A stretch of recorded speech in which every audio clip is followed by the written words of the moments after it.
Here is a number for you, $900,000. That is the median price of an apartment in Sydney right now. Not a house, not a waterfront property, not something with a garden or a garage or a second bathroom. A median apartment, a unit, 4 walls, a balcony if you are lucky, and a body corporate fee on top. And here is the thing nobody wants to say out loud: nobody wants to buy them. Auction clearance rates for Sydney units have been sitting around 50% in some corridors. Properties are taking over 40 days to sell, longer than the same time last year. In suburbs like Parramatta, Homebush and Zetland, high-density apartment blocks are sitting on the market with price cuts nobody saw coming 12 months ago. And the people who were supposed to be buying these apartments, first-home buyers, young professionals, investors, are doing something increasingly radical. They're walking away. In this video, we are breaking down exactly why Sydney's apartment market is failing the people it was built for. The data is damning. The government response is making it worse, and the ordinary Australians caught in the middle are running out of options. Stick around, because the section on what mortgage repayments are actually consuming of the average Sydney household income should make anyone angry, and it will. If you are new here, subscribe. It is completely free, and we cover Australian housing and real estate every week with the numbers the headlines tend to skip past. Hit that button now and let us get into it. And drop a comment below: where are you watching from, and are you currently trying to buy in Sydney? We read every single one. Let us start with the headline numbers, because they do not soften with context, they get harder. According to the PropTrack Home Price Index for January 2026, the median unit price in Sydney sits at approximately $871,000. That is the number you need to clear before you can even call yourself a Sydney apartment owner. To put that in perspective, Sydney's median unit price has risen a modest 10% between 2017 and 2025, while house prices surged 47% over the same period. So units did not boom the way houses did, and yet they are still nearly $900,000. Let that sink in. According to domain data cited by economists at Murray Property, mortgage repayments on a median-priced Sydney house purchased with a 20% deposit now consume approximately 72% of the average two-person household income. The Reserve Bank's own threshold for housing stress is 30%. Sydney is not in housing stress. Sydney is in housing crisis, more than double the threshold, and that figure is for houses. Apartment buyers are not far behind. Cotality, the independent property analytics firm, confirmed in late 2025 that Australia's housing affordability reached new lows by the end of that year. The price-to-income ratio, the time required to save a deposit, and the proportion of income needed to service a loan all hit record highs simultaneously.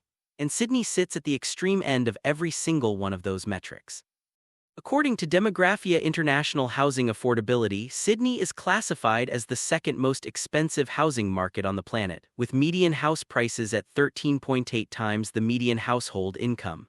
The only city on Earth ranked worse is Hong Kong, not London, not Manhattan, Hong Kong and Sydney. The Demographia report places Australia in the severely unaffordable category with a median multiple of 8.2 nationally. Sydney's own score pushes it into what researchers call impossibly unaffordable. That is not a media phrase, that is a technical category. And yet the apartments keep getting built, the for sale signs keep going up, and the buyers keep not showing up. The data is one thing, but behind every percentage point is someone's actual life. Let us talk about 3 people who are representative of what is really happening out there right now. Victim 1, the would-be first-home buyer. Meet Priya. She is 31, works in healthcare administration in Westmead, earns about $85,000 a year, and has been saving for a deposit for 4 years. She has around $60,000 set aside. By any normal measure, that sounds like a reasonable start. Here is the problem. The median Sydney apartment is now $871,000. A 20% deposit on that is $174,000, nearly 3 times what Priya has saved. Even under the government's expanded First Home Guarantee Scheme, which allows a 5% deposit without lender's mortgage insurance, Priya would need approximately $43,500 as a deposit on an $850,000 unit, which she has. But then her monthly mortgage repayments would be somewhere north of $5,000 per month at current variable rates between 6.2 and 6.7%. On $85,000 a year before tax, that is mortgage stress so severe it would leave her with almost nothing after rent, food, and basic bills. She has looked at Parramatta, she has looked at Zetland, she has looked at Homebush, and she has walked away from all of them not because she does not want a home but because the mathematics of owning one will break her. Priya is not a failure of ambition. She is a product of a system that has made entry-level property ownership financially catastrophic for people on normal incomes. Victim 2, the investor who bought at the wrong time. Now consider Daniel. He is 44, runs a small contracting business and purchased a 2-bedroom unit in Zetland in 2022 for $1,040,000. He bought at what looked like the peak of confidence. Rates were still low. The development was shiny. The agent told him it would be worth $1.2 million within 3 years. It is now worth approximately $960,000. He is underwater by $80,000 on paper, paying a mortgage rate that has gone from 2.5% when he bought to a variable rate above 6% today. His rental income covers part of the mortgage but not all of it. He is negatively geared, which in theory creates a tax benefit, but in practice means he is losing real money every single month. He cannot sell without crystallizing a significant loss. He cannot refinance easily without proving serviceability at current rates, and the building's strata fees went up 15% last year because the cladding needed compliance works. Daniel is trapped, and there are thousands of Daniels across Sydney's high-density corridors right now, sitting on paper losses in apartments that were sold to them as the future of urban living. Victim 3, the renter who is watching from the sidelines. Then there is Mia. She is 27, rents a 1-bedroom apartment in Surrey Hills for $650 a week, and has given up on buying in Sydney entirely, at least for now. Her strategy is what the industry now calls rent vesting. Buy somewhere cheaper interstate where the numbers make sense, and keep renting where she actually wants to live. According to Domain data, median weekly rents in Sydney sit at around $730. Vacancy rates are at 1.3%. Mia has almost no negotiating power with her landlord and faces annual rent increases that are outpacing her wage growth. She's paying more than 30% of her income on rent, which is technically rental stress. But buying is not the answer either, because buying would put her in mortgage stress that is twice as severe. There is something quietly devastating about a generation of Sydneysiders who are too squeezed to buy and too squeezed not to, permanently wedged between a rental market that is punishing them and an ownership market that is even further out of reach. If you are finding this useful, hit subscribe right now. It is free, it takes 2 seconds, and we cover Australian housing every week with the kind of detail that actually helps people make decisions. We are looking at what is happening in Brisbane, Melbourne, and Perth next, and you do not want to miss those comparisons. This did not appear out of nowhere. There are 4 specific forces that built Sydney's affordability wall, and they are still very much in place. Factor 1: construction costs killed new supply. Sydney needs approximately 30,000 new dwellings per year to keep up with population demand. According to CBRE, actual apartment delivery between 2025 and 2030 is projected to average just 11,700 per year, less than 40% of what is needed. The gap is not a policy failure from last year. It has been accumulating for a decade. Construction costs surged dramatically during and after the pandemic. Labor shortages, material price spikes, and supply chain disruption pushed developer feasibility numbers into territory where many projects simply could not stack up. When it costs more to build an apartment than you can sell it for in a given suburb, those apartments do not get built. According to the Housing Industry Association, new dwelling approvals fell 7% across Australia in 2025. The pipeline is thinning, not growing.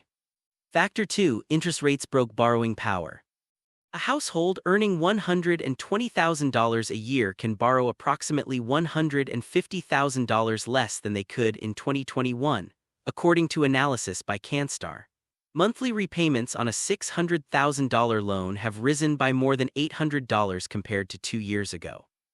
The Reserve Bank cut rates 3 times in 2025, each by 0.25%, bringing the cash rate to 3.6%. But in February 2026, facing inflation that re-accelerated to 3.5% annually, the RBA announced another rate increase. Borrowing power tightened again just as buyers were starting to return. The window opened, then it closed. Factor 3: strata, levies, and hidden costs. Here is the cost nobody puts in the headline price. Buying an apartment in Sydney means buying into a strata scheme, and strata costs have been climbing sharply. Owners Corporation network data shows that strata levies have been rising across NSW, particularly as older apartment buildings face mandatory cladding remediation works, waterproofing repairs, and updated fire safety compliance following post-Grenfell regulation changes.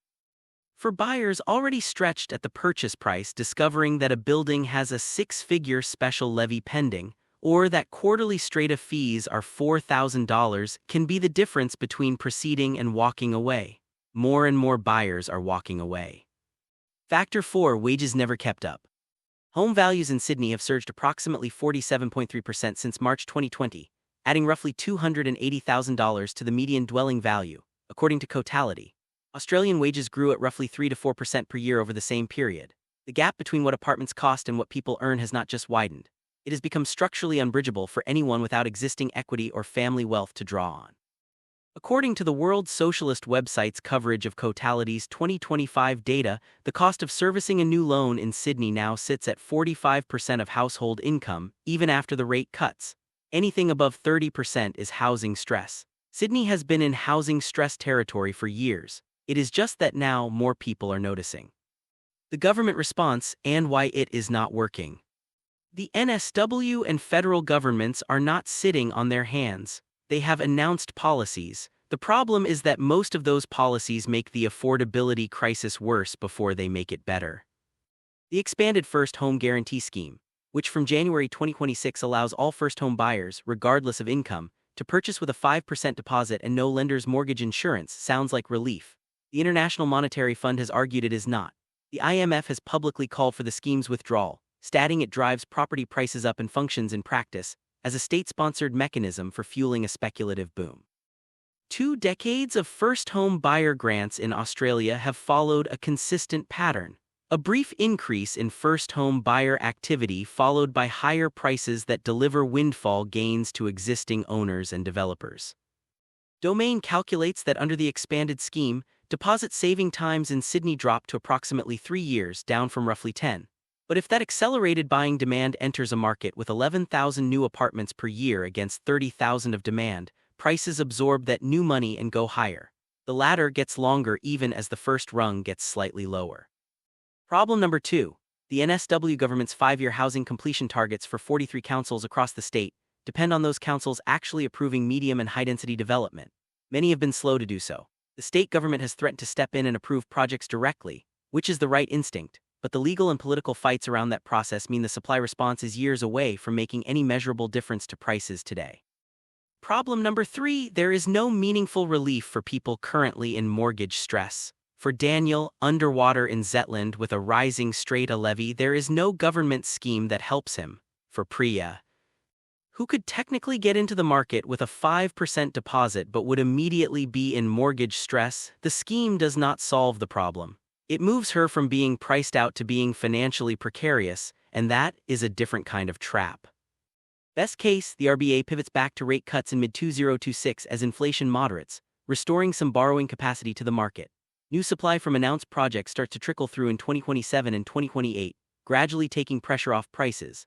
First home buyers with the 5% deposit scheme find apartments in outer suburbs at prices that are still high but serviceable. The crisis softens without resolving. Worst case, inflation remains sticky, rates stay elevated or rise further, and the construction pipeline continues to disappoint. By 2030, CBRE forecasts that vacancy rates will fall from 1.8% to 1.1% nationally. Median apartment rents are projected to grow 24% between 2025 and 2030. That means Mia's $650 per week apartment becomes $800 per week, and she still cannot buy. The renter class in Sydney does not just grow, it becomes permanent.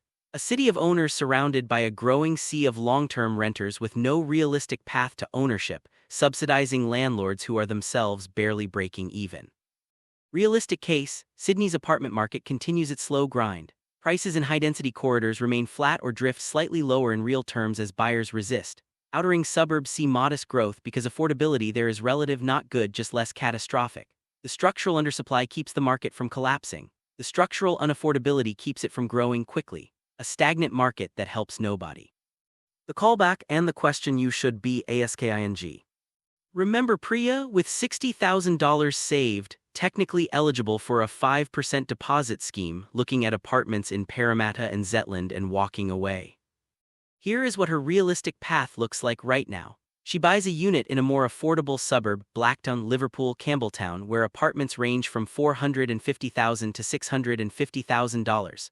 Her repayments are more manageable, but her commute is now 55 minutes each way. She is away from the hospital precinct where she works. And she is betting that an outer ring suburb will appreciate enough over the next decade to make the sacrifice worthwhile, in a city where unit prices rose just 10% in the last 8 years. Multiply Priya by the hundreds of thousands of Sydneysiders in the same position, and you understand why the for sale signs are staying up longer, why clearance rates are sitting at 50% in some suburbs, why the apartment market that was supposed to be the affordable entry point into Sydney property ownership is now, for ordinary people on ordinary incomes, simply unaffordable. Sydney did not become the second least affordable city on the planet by accident.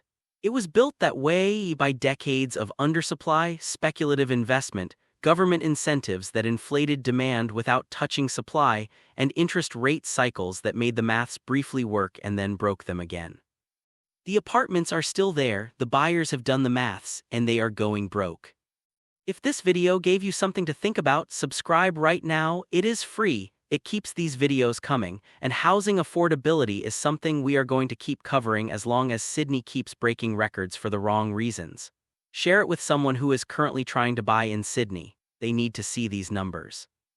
And tell us in the comments, do you think Sydney apartment prices will fall in the next 2 years, or do you think they keep climbing no matter what? We want to know where you stand.